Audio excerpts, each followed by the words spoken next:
روزوں کا مہینہ رمضان کا مہینہ ہے، جس میں قرآن اول اول نازل ہوا، جو لوگوں کا رہنما ہے اور جس میں ہدایت کی کھلی نشانیاں ہیں اور جو حق و باطل کو الگ الگ کرنے والا ہے۔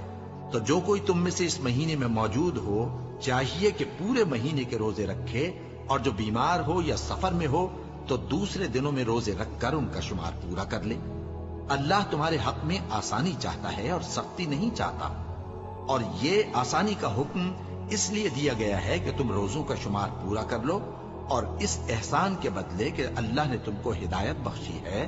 تم اس کو بزرگی سے یاد کرو اور اس کا شکر کرو۔ اور اے پیغمبر، جب تم سے میرے بندے میرے بارے میں دریافت کریں تو انہیں معلوم ہو کہ میں تو تمہارے پاس ہی ہوں۔ جب کوئی پکارنے والا مجھے پکارتا ہے تو میں اس کی دعا قبول کرتا ہوں۔ تو ان کو چاہیے کہ میرے حکموں کو مانیں اور مجھ پر ایمان رکھیں تاکہ نیک رستہ